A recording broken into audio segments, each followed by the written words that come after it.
সাগরের রৌল মাছ কিভাবে রান্না করে। পেঁয়াজ কুচি দিয়ে হচ্ছে,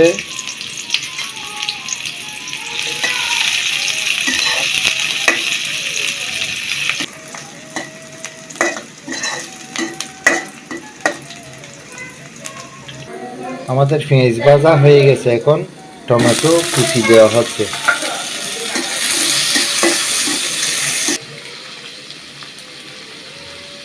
আদা বাটা,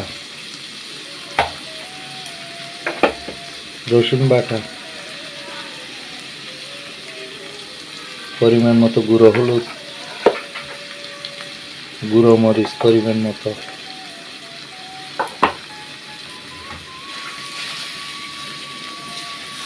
অল্প পরিমাণ পানি দিয়ে আগে কষাই নিতে হবে। কাঁচামরিচ, জিরে ধনিয়ার গুঁড়ো,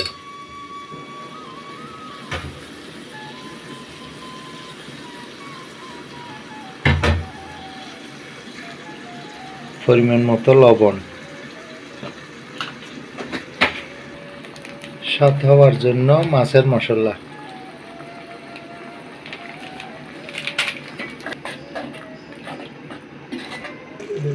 আমাদের কষা শেষ হয়ে গেছে। মাছ দেওয়ার আগে ধনিয়া পাতাগুলো দিয়ে দেওয়া হচ্ছে।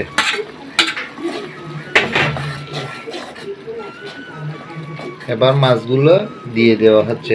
এটা হচ্ছে সাগরের রৌল মাছ। এগুলো বাজি করতে হয় না, এগুলো এইভাবেই রান্না করে বসা বসা ঝোল দিয়ে রান্না করতে হয়।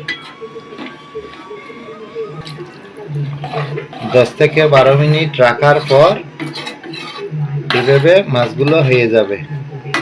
10 থেকে 12 মিনিট আপনারা বাসায় রান্না করে খেতে পারবেন। এটা হচ্ছে সাগরের রৌল মাছ। আমাদের চ্যানেলটা যদি আপনারা দেখে থাকেন তাহলে সাবস্ক্রাইব করবেন, শেয়ার করবেন, লাইক দেবেন।